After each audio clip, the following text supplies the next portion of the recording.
সরকারে তো আলম একদিন মসজিদের মধ্যে বসা ছিলেন। হঠাৎ করে একজন লোক এসে আল্লাহর হাবিবের কাছে মেহমান হইলেন। আল্লাহর হাবিব তার স্ত্রীদের কাছে সংবাদ পাঠাইলেন কোনো খাবার আছে কিনা। ভিতর থেকে খবর আসলো পানি ব্যতীত আর কোনো খাবার নাই।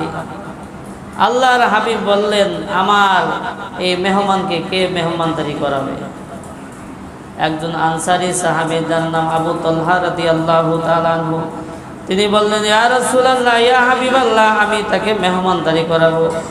আল্লাহর হাবিবের মেহমানকে তিনি বাড়ি নিয়ে চলে গেলেন। স্ত্রীর কাছে বলতেছে, গিয়ে কোনো খাবার আছে নাকি? স্ত্রী বলতেছে, সন্তানদের জন্য সামান্য কিছু খাবার আছে, সন্তানদের জন্য সামান্য কিছু খাবার আছে। তখন আবু তালহা রাদিয়াল্লাহু তাআলা আনহু বললেন, তুমি বাতি জ্বালাও আর সন্তানদেরকে ভুলায় ভুলায় ঘুম পাড়ায় দাও। এরপর মেহমানের সম্মুখে ওই খাবারটা উপস্থিত করো। খাবার উপস্থিত করার পরে তুমি বাতি ঠিক করার বাহানা করে গিয়ে বাতি নিভাইয়া দিবা। এদিকে মেহমান খাবার খাবে আর আমরা দুইজন খাবার খাওয়ার মতো অভিনয় করব। খাবার খাইতে যে একটা আওয়াজ হয়, হ্যাঁ, এরকম তারা দুইজনে কি আওয়াজ করতেছিল। তো মেহমান পরিতৃপ্ত সহকারে খাইলো, কিন্তু তারা দুইজনে সারা রাত অভুক্ত থাকলো।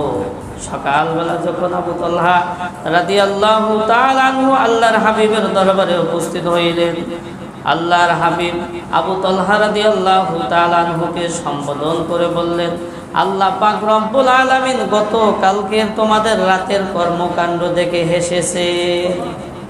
শুধু কি তাই, আল্লাহ পাক রব্বুল আলামিন তোমাদের ব্যাপারে আয়াত নাযিল করেছেন, ওয়ায়ুসিরুনা আলা আনফুসিহিম ওয়ালাউ কানা বিহিম খাসাসা ওয়া মান ইউকা শুহা নাফসিহি ফাউলাইকা হুমুল মুফলিহুন।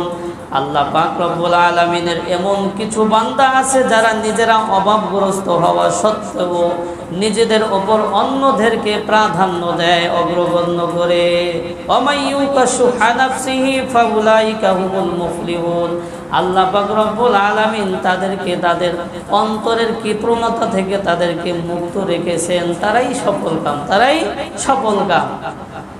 তো এমন আল্লাহর কিছু বান্দা আছে, নিজে না খায় মানুষকে খাওয়ায়, নিজের খাবার বিলিয়ে দেব অনাহারের মুখে।